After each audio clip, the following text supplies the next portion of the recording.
So what a finish to a golf event. So yesterday at the BMW, just crazy scenes.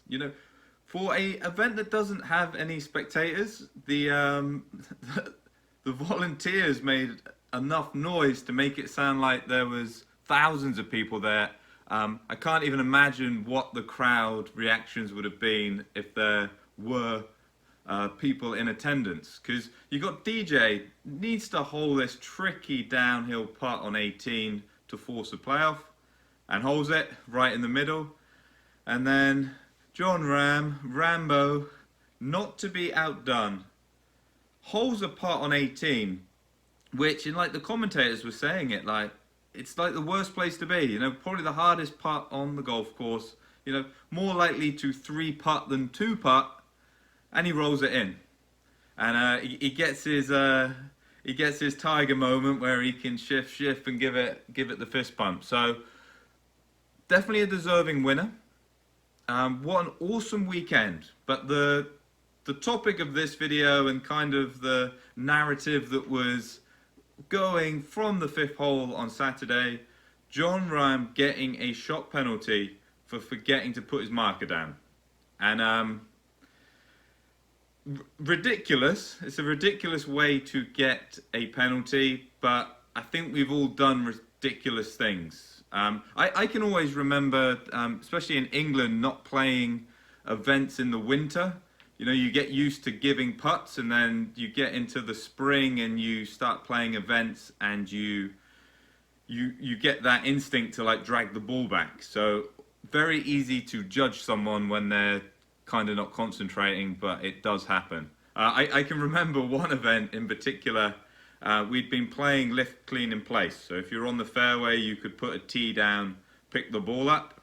We had played that for months. I was playing in a college event, and we were playing a links course. I was playing, where was I playing? St. Anne's Old Links, in Blackpool, beautiful course. But because it's a links course, they weren't playing lift clean in place. I'm not concentrating. I put the tee down in order to pick my ball up. I realize about a millimeter away from the ball. So I then kind of abort picking it up. And if you can imagine how I've got my weight distributed, I literally then fall on top of the ball. Luckily, don't touch it. Don't get a shot penalty, but I can understand what looking foolish on the golf course is. So very, very bad times for the Buzzman. But what I wanted to point out, and this is all credit to Jon Rahm, and he made a comment, I hope I don't lose by 1. And what we have to understand in sport and in life is things happen, and then everything that happens after it is now different because of that moment. And it's easy to look back, and I think this happens a lot in your rounds. You look back and you go, if only I hadn't missed that putt there. But a lot of the time, that can actually be the catalyst to doing well. So Jon Rahm, yes, he got that penalty, but then he holds the 6-footer for bogey. And then I'd imagine he's going to the next tee and he's like, I can't believe I did that. I now need to up my game. So can you see a negative can sometimes become a positive?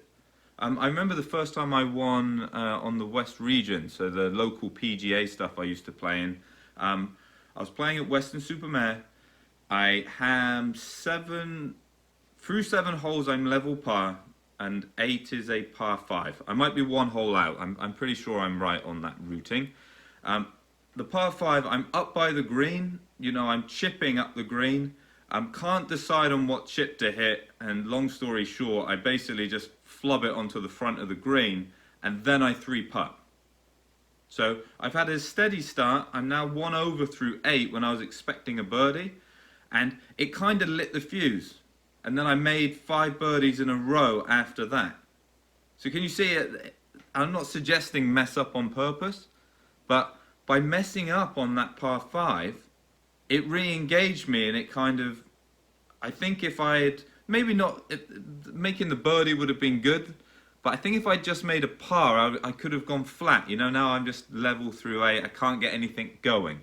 You know, we've all made that comment. So sometimes a negative can turn into a good thing.